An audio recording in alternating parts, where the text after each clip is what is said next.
Полицијата со посебен оперативен план ќе се справува со сообраќајниот метеж, кој веќе трет ден се создава поради протестот на група граѓани од малата Серава и Дукјанџик, поради проблеми со струјата. Блокираната пластичарска прави вистински колапс во сообраќајот, кој онака е преоптоварен поради предстојните празници. Сервисните улички околу пластичарска не успеваат да го бајпасираат затворањето на булеварот, а дел ја користат дури Скопската обиколница за да стигнат од точка А до точка Б, што им предизвикува дополнителни трошоци.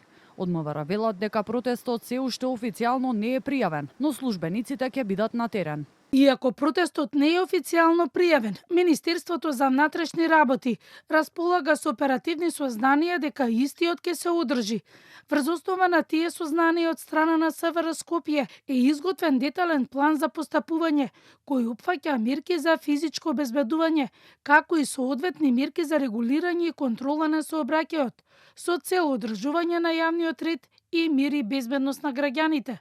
Од ЕВН не прецизираат дали ќе побараат помош од полицијата за санација на дефектот, откако претходно посочија дека дел од жителите го попречувале проектот за реконструкција на мрежата и дислокација на броилата, а кон екипите биле упатувани и вербални закани.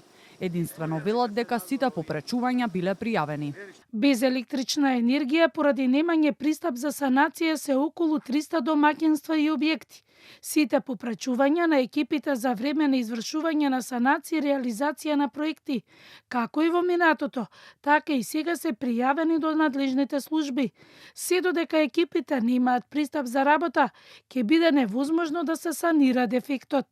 Од компанијата претходно објаснија дека мрежата била преоптоварена, а дефектот настанал поради голем број нелегални приклучоци на струја, кои според нивните сознанија ги имало во 70% од објектите во овој предел.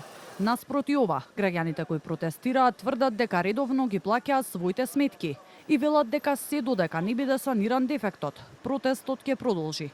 Инаку блокадите на булеварот Никола Карев започнаа во вторникот, кога беше уапсен и 24 годишник, кој физички го нападнал и му нанел телесни повреди на полициски службеник, кој го регулирал сообраќајот за време на одржувањето на протестот.